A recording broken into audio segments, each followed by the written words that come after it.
कर्तावे स्तोत्रम। फिर एक बार यीशु मसीह के नाम की स्तुति और प्रशंसा हो, प्रभु का धन्यवाद हो फिर एक बार इस सुंदर और पवित्र समय के लिए प्रियो। फिर एक बार परमेश्वर ने हम सबको इकट्ठा किया है ताकि हम उसकी स्तुति आराधना कर सके। जो वचन वो हमें रोज यहाँ पर आकर देता है उसका हम आदर कर सके, उन वचनों को अपने जीवन में लागू कर सके। इसलिए हम यहोवा का धन्यवाद दे प्रियो। ये सुंदर समय जो हमें संसार से वो हमारे लिए अलग करता है ताकि हम उसकी वाणी में अपने आप को डाल सके और उसकी वाणी के द्वारा हम आशीषें पाकर अन्य जातियों के लिए आशीष और आदर का कारण बन सके। हालेलुया। प्रभु का मैं धन्यवाद देता हूँ बीते दिनों में कुछ समय के लिए मैं YouTube पर नहीं था। तकरीबन 5-6 दिन के लिए, एक हफ्ते के लिए शायद मैं YouTube पर नहीं आ पाया। कुछ मेडिकल इमरजेंसीज थी जिसके कारण मैं इस रिकॉर्डिंग को करने से वंचित रहा और मैं उसके लिए आप सबों से क्षमा चाहता हूं। लेकिन परमेश्वर का धन्यवाद हो, परमेश्वर ने सारी परिस्थितियों के ऊपर अपने नियंत्रण को लिया, फिर एक बार मेरे जीवन में विजय को उंडेला और फिर एक बार आज मुझे यहाँ समय और मौका दिया कि मैं आपके सामने आकर उसके दिए गए जिम्मेदारी को इस कलीसिया के लिए पूर्ण कर सकूँ। हालेलुया। आप सबों का इस YouTube के चैनल पर मैं फिर एक बार स्वागत करता हूँ। पिछले कुछ दिनों से हम लोग एक अद्भुत वचन के विषय में सीख रहे हैं। एक अद्भुत विषय को हम सीख रहे हैं कि जब आप परमेश्वर के सामने अपने घुटनों को लेकर आते हो तो परमेश्वर आपके पाँव में संसार के सामने, शत्रु के सामने खड़े रहने के लिए आपको स्थिरता और सामर्थ्य भर देता है। हालेलुया। मैं प्रभु का धन्यवाद देता हूँ। पिछले दिनों में जब मैं कुछ समय के लिए यहाँ पर नहीं था, 5-6 दिनों के लिए, और बहुत सारे लोगों ने मुझे फ़ोन कॉल्स किए, बहुत सारे लोगों के मुझे ईमेल्स आए कि पास्टर आप वचन को अपलोड नहीं कर रहे हैं और वचन हमें मिल नहीं रहा है, तो क्या बात है, क्या हो गया है। I am thankful to each one of you जिन्होंने इस कंसर्न को दिखाया। मुझे पूरा विश्वास है ये कंसर्न मेरे लिए भले ही ना हो, परंतु क्योंकि ये परमेश्वर का वचन है, आपने उस वचन के प्रति अपनी प्रतिबद्धता को दिखाया। परमेश्वर इसके बदले में आपको ज़रूर बहुतायत से आशीष देगा, क्योंकि वचन का वायदा है प्रियो, जो भूखे और प्यासे हैं वे ज़रूर तृप्त किए जाएंगे। हालेलुया।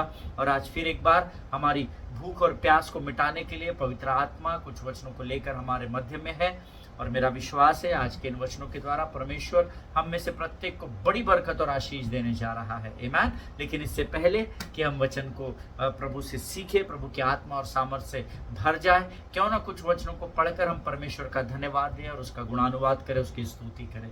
आज हमने पढ़ने के लिए जो वचन चुने हैं वो पाए जाते हैं भजन संहिता उसका 143 अध्याय और उसके 8 से लेकर 12 वचनों को हम पढ़ेंगे। भजन संहिता 143 उसके 8 से लेकर 12 वचन, साम्स 143 वर्सेस 8 to 12। और मेरा विश्वास है आपके पवित्र शास्त्र आपके सामने रखे हैं और आप सब लोग वचन को पढ़ने के लिए, अंगीकार करने के लिए इस समय तत्पर और तैयार हैं। आमीन। Let us read the word of God and honour the Lord. हम परमेश्वर का इन वचनों को पढ़ने के द्वारा हम आदर करें। भजन संहिता 143 उसके 8 से लेकर 12 वचनों को हम पढ़ेंगे। द वर्ड सेज, अपने करुणा की बात मुझे शीघ्र सुना, क्योंकि मैंने तुझी पर भरोसा रखा है। जिस मार्ग से मुझे चलना है वह मुझको बता दे, क्योंकि मैं अपना मन तेरी ही ओर लगाता हूँ। हे यहोवा, मुझे शत्रुओं से बचा ले, मैं तेरी ही आड़ में आ छिपा हूँ।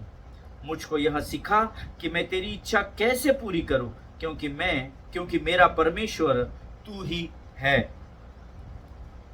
तेरा भला आत्मा मुझको धर्म के मार्ग में ले चले। हे यहोवा, मुझे अपने नाम के निमित्त जिला, तू जो धर्मी है मुझको संकट से छुड़ा ले, और करुणा करके मेरे शत्रुओं का सत्यानाश कर और मेरे सब सताने वालों का नाश कर डाल, क्योंकि मैं तेरा दास हूँ। हालेलुया। प्रभु इन पढ़े हुए वचनों पर हम में से प्रत्येक को आशीष दे। जब हम अपने मुख के द्वारा वचन का अंगीकार करते हैं तो अधलोक थरथराने और कांपने लगता है। क्यों?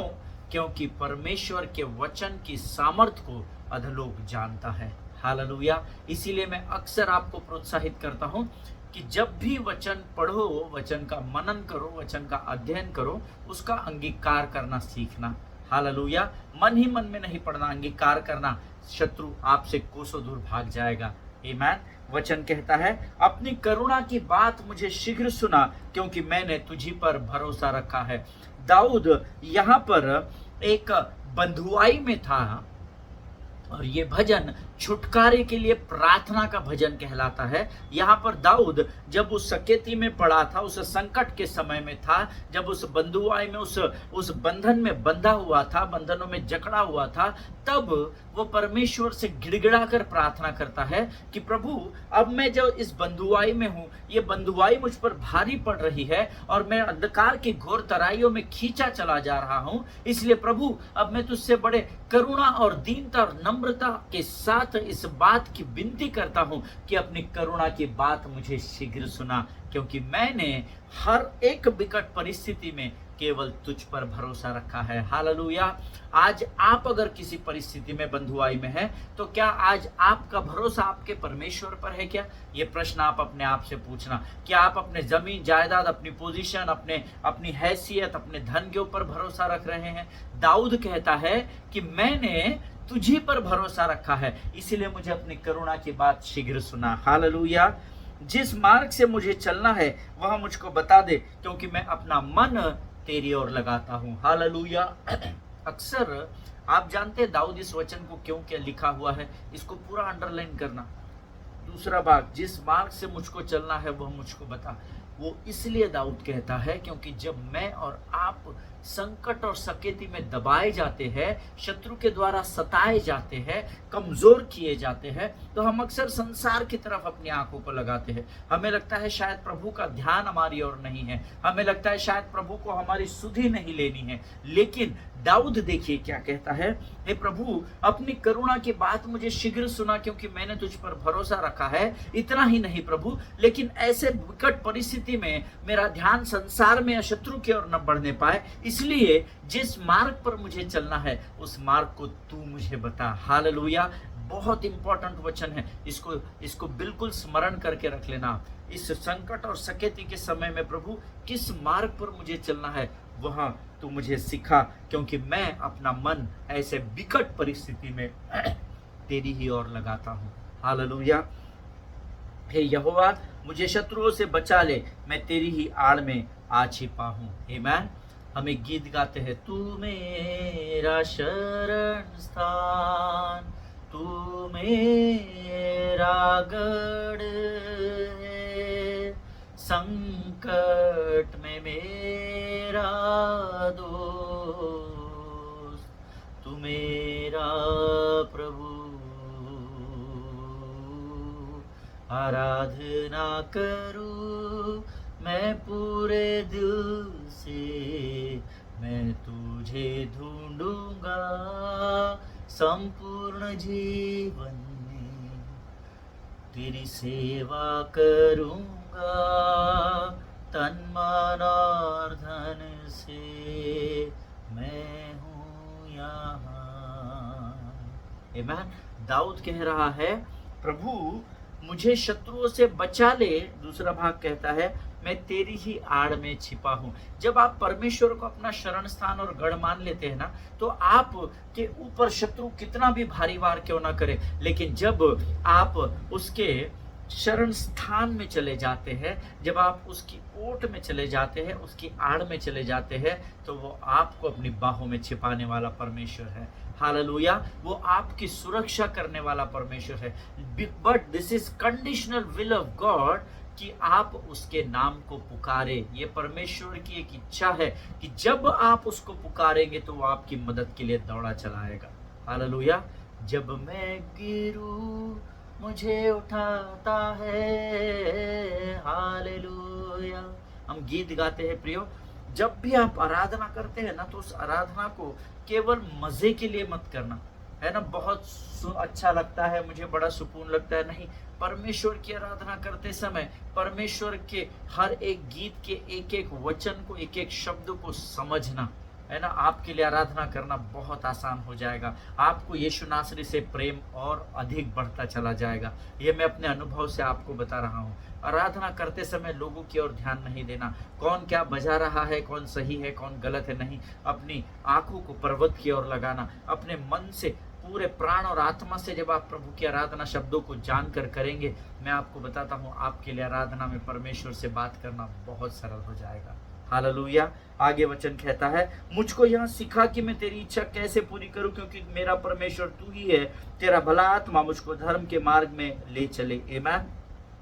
दाऊद इसलिए कहता है मुझको सिखा, क्योंकि संकट की परिस्थिति में आप कमजोर होते हैं और शत्रु आप पर हावी होने की कोशिश करता है और वो आपको गलत बातें सिखाता है, वो आपको बरगलाता है। आमीन। जैसे उसने उस अदन की वाटिका में हव्वा को बरगलाया, वैसे ही वो मुझे और आपको बरगलाने की कोशिश करता है। इसीलिए संकट और सकेती के समय में दाऊद कहता है, हे प्रभु मुझे सिखा कि मैं तेरी इच्छा को कैसे पूर्ण करूं। हालेलुया। क्योंकि तू मेरा परमेश्वर है, ऐसा वचन कहता है। तेरा भला आत्मा मुझको धर्म के मार्ग में लेकर चले, मेरा मन भटकने ना पाए प्रभु, मैं शत्रु के बहकावे में फंसने ना पाऊं, मैं बहलिए के जाल में फंसने ना पाऊं प्रभु, लेकिन तेरा धर्म, तेरा आत्मा, भला आत्मा मुझे धर्म के मार्ग में लेकर चले। दाऊद प्रार्थना करता है, हे यहोवा मुझे अपने नाम के निमित्त जिला, तू जो धर्मी है मुझको संकट से छुड़ा ले। संकट और सकेती के समय में मुझे और आपको उस बंधुआई से, उस बंधन से आजाद करने वाला केवल एक ही नाम है प्रियो, और वो यीशु नासरी का नाम है। हालेलुया। पिछले दिनों में जिस मेडिकल कंडीशन से होकर गुजर रहा था, बहुत कठिन समय था, बहुत दौड़म भाग करनी पड़ रही थी, यहाँ से वहाँ, वहाँ से वहाँ, बहुत कठिन हो रहा था। फिजिकली बहुत तकलीफ हो रही थी, फाइनेंशियली बहुत अधिक तकलीफ हो रही थी, मेंटल स्ट्रेस बहुत अधिक था। लेकिन मैं आपको बताऊं, हर समय में एक कार्य कर रहा था, मैं प्रभु के साथ बना हुआ था। हालेलुया। प्रभु मुझे इस परिस्थिति से उबार, प्रभु मैं तेरे कामों से दूर होता चला जा रहा हूँ, प्रभु मुझे सामर्थ्य और बल दे ताकि मैं इस परिस्थिति से निकलकर फिर एक बार कलीसिया के साथ जुड़ सकूं। आमीन। जब आप परमेश्वर से मांगते हैं संकट के समय में, परमेश्वर आपकी इच्छा को हार आमीन में ही पूर्ण करता है। आमीन। आगे वचन कहता है, और करुणा करके मेरे शत्रुओं का सत्यानाश कर और मेरे सब सताने वालों का नाश कर डाल, क्योंकि मैं तेरा दास हूं। देखिए परमेश्वर, दाऊद इतना, मुझे इतना अच्छा लगता है दाऊद का जीवन, दाऊद का ये भजन जो लिखे है, वचन क्या कह रहा है, करुणा करके मेरे शत्रुओं का सत्यानाश कर। प्रभु बल और ताकत से नहीं, परंतु तू मुझ पर करुणा कर और उनका सत्यानाश कर। हम क्या करते हैं, जब हम शत्रु से लड़ने जाते हैं, हम अपने बल बुद्धि से लड़ते हैं, लेकिन परमेश्वर का वचन क्या कहता है, हम सब जानते हैं, मेरा अनुग्रह तुम्हारे लिए काफी है। यहाँ दाऊद ये नहीं कहता शत्रु का ये कर डाल, वो कर डाल, हाथ काट डाल, पाँव काट डाल, उसके जीवन में उसको संतान न होने दे, ये न, वो श्राप नहीं दे रहा है। वो बोलता प्रभु मुझ पर करुणा कर। आमीन। क्योंकि जब तू मुझ पर करुणा करेगा, तेरा स्वर्ग का आनंद, तेरे स्वर्ग की शांति मेरे जीवन का भाग बना रहेगा। तू मेरे शत्रु के सामने मेरे लिए मेज को तैयार करेगा, और इन सारी बातों को जब शत्रु मेरे जीवन में देखेगा, उसका सत्यानाश हो जाएगा। हालेलुया। परमेश्वर इन वचनों को समझने में आपकी और मेरी सहायता और मदद करे। ये सारे वचन जो हम रोज पढ़ते हैं प्रियो, ये बहुत अद्भुत है, इसको गहराई से समझने की कोशिश कीजिएगा। आमीन। आइए इस समय हम अपनी आंखों को बंद करें, अपना समर्पण हम परमेश्वर को करें। Let us pray. खुदावंद प्रभु यीशु नासरी के नाम से इस सुंदर और पवित्र समय में हम फिर एक बार तेरे अनुग्रह के सिंहासन में बड़ी नम्रता और दीनता के साथ अपने सिरों को झुकाते हैं। पिता प्रभु धन्यवाद देते हैं, आज सुबह से लेकर अब तक तूने हमें संभाल कर रखा, हमारी सुधीली राजा, हमारे जीवन के ऊपर अपने नियंत्रण को रखा, हमारा घर के बाहर जाना और अंदर आना दोनों तूने आशीषित किया। हम धन्यवाद देते हैं। शत्रु की हर एक युक्त योजनाओं का खंडन तूने आज हमारे जीवन से किया। प्रभु हम तेरे नाम को ऊंचा उठाते हैं। राजा इस समय हम विशेषकर प्रार्थना करते हैं हमारी मणिपुर की कलीसिया के लिए, उन भाई बहनों के लिए राजा, जिनको इन दिनों भयंकर रीति से सताया जा रहा है। प्रभु जी परमेश्वर पिता, इस समय हम नम्र और दीन होकर तुझसे प्रार्थना और विनती करते हैं राजा। प्रभु जी तेरे सामने हम गिड़गिड़ाते हैं राजा। प्रभु तू उन्हें संभाल, उन्हें स्पर्श कर राजा। प्रभु वो जहाँ कहीं भी है तू उनकी सहायता कर, मदद कर राजा। प्रभु परमेश्वर पिता अपनी करुणा को तू उनके जीवन पर उंडेल और शत्रु का सत्यानाश कर डाल। परमेश्वर पिता, प्रभु परमेश्वर पिता, जो गड्ढा शत्रु ने हमारे भाई और बहनों के लिए तैयार किया था, उस गड्ढे में वो गिरने पाए प्रभु जी, ऐसी उसके न्याय की बात के लिए प्रभु जी हम तेरे सामने आते हैं राजा। प्रभु तू उनका न्याय कर, क्योंकि न्याय करने का अधिकार तुझे है राजा। प्रभु परमेश्वर पिता उन भाई बहनों के लिए जो इन दिनों रेफ्यूजी कैंप्स में है प्रभु जी, उनकी ज़रूरतों को तू अपने स्वर्गीय भंडार से पूर्ण कर राजा। प्रभु हम जानते हैं, हम तुझ पर विश्वास करते हैं राजा। तेरा वचन कहता है जहाँ तेरे लोगों का सताव अधिक होगा वहाँ तेरे लोगों की महिमा दुगनी होने पाएगी राजा, वहाँ तेरी महिमा दुगनी होने पाएगी राजा। प्रभु जिन कलीसियाओं को, तेरे भवनों को लोगों ने तोड़ा है, जला दिया है, तू उसे फिर एक बार पुनर्स्थापित करेगा, ऐसी घोषणा हम यीशु नासरी के नाम से विश्वास के साथ करते हैं राजा। अपने भाई बहनों को तेरे प्रिय पुत्र यीशु मसीह के लहू में हम सुरक्षित करते हैं परमेश्वर पिता, उनकी सुधि ले राजा। जो वचन तू आज हमें सिखाने जा रहा है राजा, वो वचन हमारे जीवन के लिए लाभ और आशीष का कारण होने पाए प्रभु जी। इस समय हम सब अपने आप को यीशु मसीह के लहू में सुरक्षित करते हैं। शत्रु के हर एक युक्ति योजनाओं का खंडन हम यीशु के नाम से करते हैं और इस प्रार्थना को धन्यवाद के साथ यीशु नासरी के मीठे और पवित्र नाम में मांगते हैं। प्रभु सुनिए और बड़ी दया से ग्रहण करें, आमीन। हालेलुया। फिर एक बार इस YouTube के चैनल पर आप सबों का मैं स्वागत करता हूँ। अंतिम समय में जब हमने इस विषय पर अध्ययन किया था तकरीबन 5 से 6 दिन पहले, तब मैंने आपको कुछ चीज़ें बताई थी और मैंने अपने जीवन की गवाही को आपके साथ बांटा था और मैंने आपको फाइनेंशियल कुछ गवाही दी थी अपने फाइनेंशियल एरिया के बारे में, अपने आर्थिक जीवन के बारे में।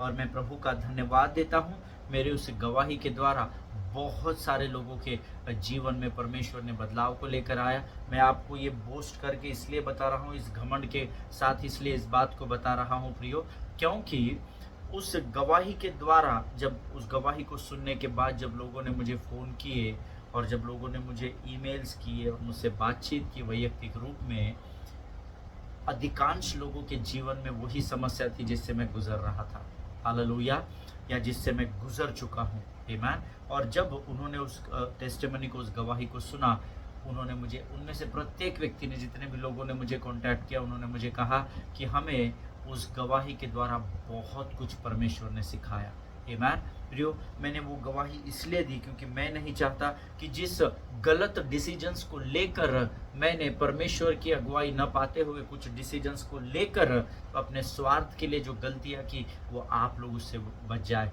आप लोग शत्रु के बहकावे में ना आने पाए, आमीन। और मैं यहोवा का धन्यवाद देता हूँ उसकी विश्वास योग्यता के लिए कि उस गवाही के द्वारा बहुत सारे लोगों के जीवन में परमेश्वर बदलाव को लेकर आया, आमीन। और अब हम यहाँ पर यूसुफ के बारे में जो अध्ययन कर रहे थे, मैंने आपको लास्ट टाइम बताया था, अब यहाँ पर यूसुफ एक ऐसी परिस्थिति में था जहाँ उसे एक डिसीजन लेना था। और इम्पोर्टेंट बात ये थी कि अब तो यहाँ पर उसके पिता याकूब की मृत्यु भी हो चुकी थी, हालेलुया। और एक बहुत इम्पोर्टेंट डिसीजन की और यहाँ पर अब यूसुफ बढ़ रहा था। And only thing that can keep him being kind to his brothers is how he views his relationship with God. I already told you this last time when I was winding up this subject in our last sermon. हम अपने आखिरी संदेश में जब इसको सुन रहे थे और जब मैं इसको समाप्त कर रहा था, तब मैंने आपको बताया था कि अब यहाँ पर वो एक ऐसी विकट परिस्थिति में था जहाँ पर उसको एक डिसीजन लेना था। अब यहाँ पर उसके पिता याकूब की मृत्यु हो चुकी है और अब यहाँ पर ये निर्णय अपने भाइयों के प्रति जो डिसीजन उसको लेना था, वो केवल एक ही कारण पर ले सकता था, उसका कैसा परमेश्वर के साथ रिश्ता है उस पर उसका डिसीजन निर्भर था। कई बार हम अपने बुद्धि से, जैसे मैंने अपनी गवाही को आपको दिया, अपनी बुद्धि से अपने स्वार्थ, अपने फायदे के लिए गलत निर्णयों को ले लेते हैं, आमीन। ये बहुत बहुत बहुत ज़रूरी है कि हम जब अपने लाइफ में किसी भी डिसीजन या निर्णय को लेते हैं, तब हम परमेश्वर के साथ कितने बंधुआई में, कितने करीबी में बंधे हुए हैं, हालेलुया। हमारा रिश्ता परमेश्वर के साथ कैसा है, इस पर हमारे जीवन के निर्णय साबित होते हैं, हालेलुया। इसीलिए रोज दिन प्रतिदिन परमेश्वर के साथ बने रहना बहुत ज़रूरी है, क्योंकि परमेश्वर का पवित्र आत्मा ही है जो मुझे और आपको अच्छे और बुरे के ज्ञान से भरता चला जाता है, हालेलुया। और अब यहाँ पर ये बहुत विकट परिस्थिति में था क्योंकि इसको एक बहुत बहुत अद्भुत डिसीजन लेने का समय आ गया था, आमीन। और दुख की बात यह है कि उसके भाई जब यूसुफ 16 साल का था ना, तब भी उससे झूठ बोल रहे थे। क्यों झूठ बोल रहे थे?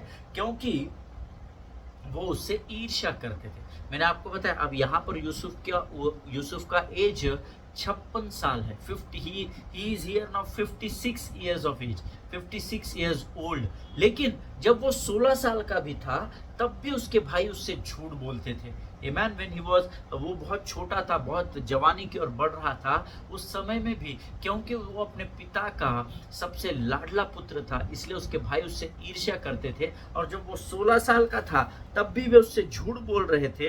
And now also they are lying about him as he is 56। अब यहाँ पर वो इतना परिपक्व हो गया है, इतने ऊंचे स्थान पर, इतने ऊंचे पद पर विराजमान है, तब भी उसके भाई लोग उससे झूठ ही बोल रहे हैं। जब पहली बार यूसुफ प्रधानमंत्री बना मिस्र देश का, तब वह 30 साल का था। Amen? ये जो लोग नोट्स लिखते हैं वो लिख लीजिए। when he was he became prime minister of Egypt, जब वो उस स्थान का, मिस्र देश का प्रधानमंत्री बना, तो उसकी उम्र 30 साल की थी। उत्पत्ति की किताब उसके 41 अध्याय के 46 वचन में आपको ये मिल जाएगा। आप नोट्स में लिख लीजिए, the book of Genesis chapter 41 and verse 46। वहां पर ये वचन लिखा हुआ है कि जब वह पहली बार प्रधानमंत्री बना तब वह 30 साल का था, और जब वह अकाल के समय में पहले बार अपने भाइयों से मिला तब वह 39 साल का था। Amen? That time he was 39 years of age.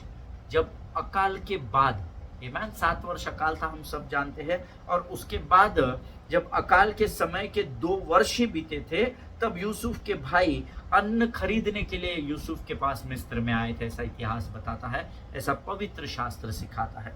Amen? जब पहली बार वो यूसुफ के सामने आए तो उन्होंने यूसुफ को पहचाना ही नहीं। Amen? और ये हम सब वचन जानते हैं, इसलिए मैं वो वचन पढ़ूंगा नहीं आपके लिए, क्योंकि हम सब जानते हैं जब पहली बार उसके भाई यूसुफ से मिलने, अर्थात उनको नहीं पता था यूसुफ था, उनको तो ये मालूम था कि इजिप्ट के प्राइम मिनिस्टर के पास बहुत सारा अन्न रखा हुआ है गोदामों में, और हम जाएंगे और धन देंगे और अन्न मोल लेकर आएंगे, ये सोच कर वो आए थे। और जब वे उसके सामने भी पहुंचाए गए तब भी उन्होंने उसको नहीं पहचाना। लेकिन वचन बताता है यूसुफ ने जैसे ही अपने भाइयों को देखा उसने उनको पहचान लिया, लेकिन उसने अपने भावनाओं को, अपने इमोशंस को कंट्रोल कर लिया। He pretended like he didn't know who they are. Hallelujah. मानो उसने ऐसा जताया कि वो भी उन्हें नहीं जानता है कि वो कौन है। मुझे ऐसा लगता है शायद वो उस समय सोच रहा होगा कि अब आगे मैं इनके साथ क्या करूं। अब तो मैं बहुत ऊंचे स्थान पर हूं, अब तो मेरे पास पावर है, मनी है, पहचान है, औहदा है, सब कुछ मेरे पास है, और अब तो मैं ऐसी पोजीशन, ऐसे स्थान पर हूं कि मैं इनके साथ कुछ भी कर सकता हूं, मुझे रोकने वाला कोई नहीं है। मुझे ऐसा लगता है दिस इज माय, जब उसने अपने भाइयों को पहली बार देखा होगा, रूबेन को देखा होगा और बाकी भाइयों को देखा होगा, तो उसका हृदय विचलित जरूर हुआ होगा।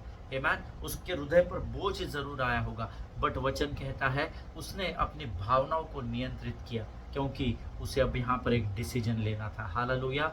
हमेशा ध्यान में रखिएगा, जब भी आप अपने जीवन में कोई भी निर्णय लेते हैं, भावनाओं में आकर कभी भी नहीं लेना। भावनाओं में लिए गए निर्णय अक्सर आपको अंधकार की ओर लेकर जाएंगे। Amen? देखिए यहाँ वो रो सकता था, अरे मेरे भाई कितने वर्षों बाद मुलाकात, बट वचन कहता है वो एक ऐसे पद पर था जहाँ उसे एक निर्णय लेना था। हालेलुया। और उसने he pretended like he don't know them, उसने ऐसा दिखाया मानो वो उसको पहचानता ही नहीं है। आमेन। सी, ऐसे समय में शायद उस समय वो डिसीजन लेने की पोजीशन में था और सोच रहा होगा कि अब मैं इनके साथ क्या करूं, because you know he was already in a position of power, he was already in a position of influence, he was already in a position of authority, and now it was very easy for him to put them into prison or to do anything with them. अब वो उसके पास power था, उसके पास influence था, उसके पास authority अर्थात अधिकार था, और वो अब इनको जेल में डाल सकता था, बंदी गृह में डाल सकता था, इनको खत्म कर सकता था, वो कुछ भी इनके साथ कर सकता था। और हम पहले सीख चुके हैं, इस पूरे अध्ययन में 10-12 दिनों में हम सीख चुके हैं, the position you are in influence the decision you make. Hallelujah. The position you are in influence the decision you make. ये हम पहले सीख चुके हैं। जिस स्थान पर आप होते हो उसका प्रभाव आपके जीवन के लिए गए निर्णयों पर पड़ता है। आमीन। और हम इसके विषय में सीख चुके हैं। और यहाँ उसने अपने भाइयों से अपनी पहचान को छिपा लिया, ऐसा इतिहास बताता है। और शायद अकेले में जाकर उसने बोला होगा, यस 5 मिनट रुकिए मैं अंदर से आता हूँ। अंदर गया होगा, रोया होगा, ऐसा वचन में लिखा हुआ है। आमीन। और शायद अकेले में जाकर वो रोया और फिर से वो पब्लिक में आया और पूरे अधिकार के साथ व्यवहार करने लगा, क्योंकि अब वो एक ऐसे स्थान पर नियुक्त किया गया था कि वो हर डिसीजन उसको सोच समझ कर लेना था। वो यूं ही भावनाओं में आकर कोई भी डिसीजन नहीं ले सकता था। क्यों? क्योंकि उसका पद, उसकी गरिमा उसको उस बात की परमिशन नहीं देती थी। हालेलुया। अगर आप उत्पत्ति उसका 42 अध्याय उसके 10 से 23 पढ़ोगे तो आपको पता चलेगा कि उसने अपने भाइयों से थोड़ी कठोरता के साथ व्यवहार किया और शिमोन को बंदी गृह में डाल दिया। उसके पीछे उसकी मंशा बुरी नहीं थी। वो यूसुफ अपने भाइयों से बदला लेने के लिए ये नहीं कर रहा था, लेकिन जिस पद पर वो था उस पद पर रहकर उसे एक निर्णय को लेना बहुत जरूरी था। और अगर आप इन अध्ययन को ध्यान से पढ़ेंगे, आप जरूर होमवर्क समझकर इसको लिख लीजिएगा अपने नोट्स में। उत्पत्ति की किताब उसका 42 अध्याय उसके 10 से 23 वचन आप जरूर पढ़ना, तो आपको सारी बातें जो मैंने अभी आपको बताई आपको समझ में आएगी। और उसने अपने भाइयों के साथ थोड़ी कठोरता से व्यवहार किया और अपने एक भाई शिमोन को उसने बंदी गृह में डाल दिया। उत्पत्ति की किताब 42 अध्याय 24 वचन में वो लिखा है कि उसने शिमोन को बंदी गृह में डाल दिया। The book of Genesis chapter 42 and verse 24 में आप जरूर उसको पढ़िएगा। मैं चाहता हूं कि आपके साथ जब कुछ बुरा होता है तो आप क्या सोचते हैं, इस पर आप विचार करना। जब आपके जीवन में कोई बुरी घटना घटती है, कोई आपका रिश्तेदार, कोई आपका कलीग या कोई आपके कलीसिया के लोग या कोई आपके पासबान या अगुवे जिन पर आप बहुत विश्वास करते हैं, बहुत सारी बातों पर निर्भर होते हैं, और जब ऐसे किसी व्यक्ति के द्वारा जब आपके जीवन में बुरे कार्य होते हैं, जब वो व्यक्ति आपके साथ बुराई के कार्य करता है, तो तब आप क्या करते हो? तब आप क्या करते हो, इस पर आप जरूर मनन कीजिएगा, जरूर सोचिएगा। क्या आप क्रोधित हो जाते हो? क्रोधित आकर आप भी उसके साथ वैसा ही व्यवहार करते हो? या आप दूसरों के पास जाकर उसके बारे में बुरा कहते हो, उसकी नुक्ताचीनी करते हो, उसके पीठ के पीछे बुरी बातों को लोगों तक पहुंचाते हो, या उसने किए गए कार्यों का बखान करते हो? यहाँ यूसुफ ने ऐसा कुछ भी नहीं किया था। आमीन। इस पर जरूर सोचिएगा प्रभु के लोगों। आमीन। When something bad happens to you, what you do और how you behave, very important, क्योंकि ये वो इंपॉर्टेंट समय होता है जब आपको एक डिसीजन लेना होता है। आमीन। जब आपके साथ कोई बुरा व्यवहार करता है तो आपका व्यवहार कैसा होता है, या उस समय आपके विचार क्या होते हैं, ये इस नोट के साथ आज मैं यहाँ पर इस अध्ययन को समाप्त करूंगा प्रियो। आमीन। आप सोचिएगा, जब आप बिछौने पर जाएंगे ना, आप बड़ी गंभीरता से सोचना कि इस व्यक्ति ने मेरे जीवन में बुरा किया, लेकिन मैं क्या यूसुफ की तरह सोचता हूँ, या मैं अपनी बुद्धि का इस्तेमाल करके उस व्यक्ति के साथ बुरा व्यवहार करता हूँ। आमीन। परमेश्वर इन वचनों को समझने में आपकी सहायता और मदद करे। हम अगले सेशन में इससे और भी गहराई में जाएंगे। मेरा विश्वास है आज की इन बातों के द्वारा जो बातें हमने सीखी, प्रभु ने आपको जरूर आशीष दी होगी। हालेलुया। आइए प्रियो, हम इस समय प्रभु को धन्यवाद दें कि उसकी पवित्र आत्मा ने हमें अद्भुत वचनों को सिखाया, जिसके द्वारा मेरा विश्वास है कि हम सब आशीषित हुए हैं। Hallelujah. Let us close our eyes and pray.